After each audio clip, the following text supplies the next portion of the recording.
Assalamualaikum warahmatullahi wabarakatuh. Perkenalkan, nama saya Nahardalita dengan NIM 210301036 dari kelas N03 PBSI. Baiklah, kali ini saya akan membahas tentang adat perkawinan kawin lari. Adat perkawinan kawin lari ini memiliki beberapa tahap. Tahap yang pertama yaitu tahap perkawinan. Yang pertama, memilih jodoh atau menilik. Adapun tujuan dari menilik atau memilih jodoh adalah mengetahui keadaan seseorang wanita mengenai pribadinya berupa tingkah lakunya untuk memperlancar informasi tentang anak gadis tersebut. Maka ditunjuk orang yang dipercaya untuk dalam bahasa Melayu disebut tali barut. Yang kedua adalah merisik atau menjarum. Berasal dari kata risik, yaitu yang berarti menyelidiki. Merisik dalam perkawinan adat Riau merupakan tahapan penyelidikan terhadap seorang gadis. Ini perlu dilakukan oleh pihak keluarga laki-laki untuk menentukan layak atau tidaknya mempelai menjadi calon menantu. Sang aktor investigasi di sini biasanya adalah perempuan parubaya berusia 40 tahun ke atas yang disebut tukang perisik. Jadi, ia ditugaskan untuk menyelidiki calon mempelai perempuan secara diam-diam. Yang ketiga adalah meminang. Tahapan berikutnya adalah prosesi meminang. Pihak keluarga laki-laki akan memberitahu keluarga perempuan mengenai kedatangan utusannya untuk melakukan peminangan. Pihak wanita akan menunggu sambil melakukan beberapa persiapan, seperti tapak sirih sebagai pertanda keikhlasan menanti dan mengharapkan lancarnya perundingan. Yang keempat, mengantar tanda. Tahapan ini dilakukan setelah pinangan diterima oleh keluarga perempuan. Inilah sebuah tanda bahwa ikatan janji pernikahan antara kedua belah pihak sudah dibuat. Di tahap ini, kedua keluarga mulai merencanakan waktu pelaksanaan perkawinan. Yang kelima adalah mengantar belanja. Prosesi antar belanja pada hakikatnya adalah kedatangan utusan pihak keluarga calon laki-laki untuk menyerahkan uang belanja sebagai lambang gotong royong dan kebersamaan. Tujuan lain, mereka juga ingin membantu pihak perempuan melaksanakan penggelaran pernikahan. Yang keenam adalah menjemput. Acara mengajak atau menjemput adalah bahagian dari persiapan yang dilakukan untuk melaksanakan pekerjaan dalam majelis nikah kawin. Pelaksanaan dalam pekerjaan ini di dalamnya penuh mengandung nilai-nilai kebersamaan antara bersama. Sebelum diadakan acara mengajak atau menjemput, terlebih dahulu diadakan musyawarah di rumah calon pengantin perempuan untuk menentukan siapa yang akan diajak dan dijemput.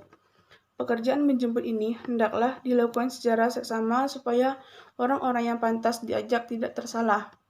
Disebabkan seperkara ini juga menyangkut kepada penghargaan dari kedudukan seorang di dalam masyarakat, sehingga tampaklah pada pekerjaan mengajak dan menjemput ini mempunyai nilai etika dan moral yang tinggi.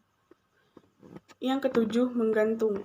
Acara menggantung-gantung diadakan beberapa hari sebelum perkawinan atau persandingan dilakukan. Bentuk kegiatan dalam upacara ini biasanya disesuaikan dengan adat di masing-masing daerah yang berkisaran pada kegiatan menghiasi rumah atau tempat akan dilaksanakannya upacara pernikahan, memasang alat kelengkapan upacara dan sebagainya. Yang termasuk dalam kegiatan ini adalah membuat tenda dan dekorasi, menggantung perlengkapan pentas, menghiasi kamar tidur pengantin, serta menghiasi tempat bersanding kedua calon mempelai. Yang kedelapan adalah berinai kecil. Majelis berinai di dalam masyarakat Melayu dijalankan secara berperingkat. Terdapat 3 peringkat bernilai, yaitu berinai curi, berinai kecil, dan berinai besar. Pengantin perempuan akan memakai inai pada kesemua jari tangan dan kaki termasuk pada telapak tangan. Sebaliknya, pengantin laki-laki hanya memakai inai pada jari kelingking, jari manis, dan jari hantu pada sebelah tangan saja. Namun, kini masyarakat hanya membuat majelis berinai secara kecil-kecilan karena faktor kos yang tinggi jika mahu melaksanakan adat berinai tersebut. Yang kesembilan, berandam. Biasanya bagi masyarakat Melayu zaman dahulu, adalah menjadi adat untuk mengadamkan anak dara yang bakal dikawinkan lebih kurang 3 hari sebelum majelis perkawinan dilangsungkan. Anak dara tersebut akan diandam oleh tukang andam yang memang kerjaannya mengambil upah menjadi emak pengantin, dan beliaulah yang akan menguruskan semua kerja-kerja menyiapkan dan mengandam pengantin. Pengertian berandam itu ialah perempuan yang hendak dikawinkan perlu dicukur dan diperelokkan bentuk bulu keningnya yang dicukur, andam rambut di semenjang dahinya. Kita masuk ke tahapan yang kedua, yaitu tahap nikah. 1. Khatam Al-Quran.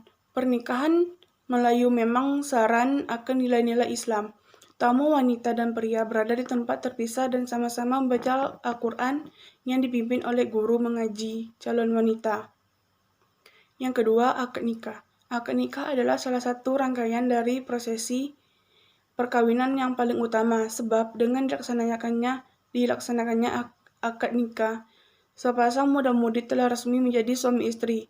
Tempatnya biasanya di depan pelaminan. Disitulah sepasang calon pengantin duduk berhadapan dengan seorang kadi dan 2 orang saksi di atas bunta. Yang ketiga, berina besar dan tepung tawar. Tujuan upacara ini dimaksudkan untuk menolak bala dan melindungi pasangan pengantin dari mara bahaya, termasuk bahaya yang kasat mata, menaiki aurat dan cahaya pengantin wanita, dan memunculkan wibawa pengantin pria. Yang keempat, bersanding. Untuk mengiringi pengantin dibunyikannya tabuhan grup musik kompang. Acara lalu dilanjutkan dengan pemberian selamat serta doa restu kepada kedua mempelai yang sedang berbahagia, agar dapat menjalankan hidup perkawinannya dengan rukun dan bahagia sampai selamanya. Ketiga adalah tahap pasca nikah. Yang pertama, berunut. Kemudian pengantin disandingkan dan kemudian menyembah terhadap kedua orang tua pengantin perempuan termasuk kerabatnya.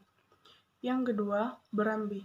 Setelah acara bersanding selesai, maka pada malam harinya pengantin laki-laki hanya boleh tidur sendirian di atas pelaminan. Karena menurut adat zaman dahulu, kedua pengantin tidak diperbolehkan tidur bersama pada malam pertama selesai bersanding.